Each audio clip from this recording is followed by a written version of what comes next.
Hi, this is Jeremy Burgess from Urban Detroit Wholesalers, the Detroit market expert, and welcome to another video of Detroit Investor TV. This series we're going to go over rehab, and I appreciate the comments, by the way. I did send some emails. It'd be great if you comment on the blog, but I did get some requests to talk about rehabbing your Detroit investment property. Now this is going to be, I can't do this in 3 to 7 minutes, so this is going to be an ongoing series over the next 2 to 4 weeks covering parts about rehabbing your Detroit investment property. First of all, I want to go over the two different opposing ideologies about investing in real estate in general for a rental. You have the, if it ain't broke, don't fix it. Do just what you need to make it work and rent it out. And then there's the other where you want a more maintenance-free aspect and a more premium rent and nicer renters. And those are the people where if it's not going to make it 10 years, you replace it. One of the advantages to the if it ain't broke, don't fix it is it takes significantly less cash out of pocket. A lot of times you can rehab a house or kind of patch it together for about half the money of what it would actually cost for you to do it the other way. So that is a benefit. And from my opinion, that's about the only benefit.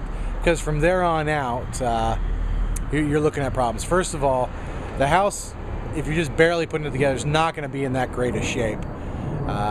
So you're going to get less than what you should be getting in market rent, just because you're going to attract, hey, you're competing with my house across the street, right? This is really nice. So you're not going to get 800, 850. You might get 650, 700, and maybe you consider that okay. The next biggest thing is you're really not attracting the kind of person you want in there. If the house is not nice to begin with and it's not in great shape, I'm not sure why you expect your tenants to treat your house any differently than you do.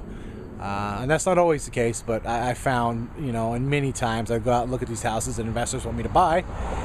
Oh, it's cash flowing, blah, blah, blah. The tenants are I've never seen like a clean house, or anything like that. And probably the third biggest thing that really, when it comes down to it, like, okay, those other two, whatever, I'm looking for a return on investment. And I get that. And the third thing is when you do that kind of rehab on a house, your maintenance is going to be sky high. Furnace is going to break, hot water tank going to break, pipes going to leak, all sorts of things, because you basically, by doing just enough rehab, you basically allowed a significant amount of deferred maintenance to continue. And a lot of this maintenance is at end of life or beyond end of life and in danger of imminent failure at any point in time. So when you factor that in, your significantly higher rehab costs, your lower market rent, you have to wonder if it was worth the smaller capital investment up front for all these long-term problems. Now, the theory I obviously subscribe to is I like, if it's not going to last 10 years, replace it. And here's why. First of all, I want my house to look nice. And beyond looking nice, I want my house to function well, to be maintenance free, because as a landlord, I'm not interested in a lot of contact with my tenants, even through my property management company. I want them to be happy. It gives them a reason to send in rent every month. Also, the nicer the property is, I attract a nicer person. I do my property inspections, and it's not always the case. Sometimes I get a bad renter anyway, but the house is always significantly cleaner than the previous way. They take care of it more, they care about it more, and there's a little bit of a pride of ownership. They want to keep it nice. And I get a nice premium rent. A lot of people go, I can't get more than $650, $700 for my properties. Like, well, did you do this? No. Well, that's probably why. It's not, it's not worth paying $800, $850 for. My houses generally are by the time I'm done rehabbing them, and I get a premium on my rent. And then the most important thing to me is that reduced maintenance. That reduced maintenance, that's where your return on investment comes from.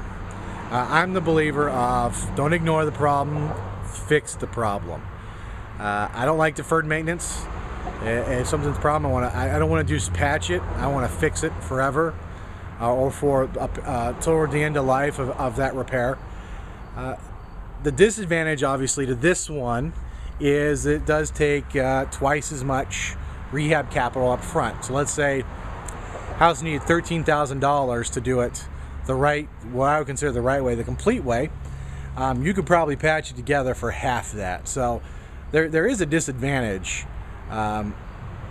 if you consider it that, is you do have to expend more capital. Obviously, I think the advantages outweigh the disadvantages, but that was a question I was asked.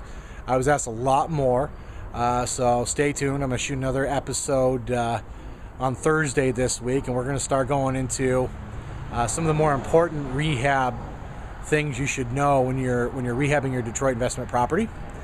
Once again, I love the comments, folks. If there's something in particular you want me to comment on about Detroit investment properties, feel free to leave a comment, or you can send me an email or contact me directly, and I will see if I can work it in. Once again, this is Jeremy Burgess from Urban Detroit Wholesalers. Thank you for watching this episode of Detroit Investor TV, and happy investing. Thank you.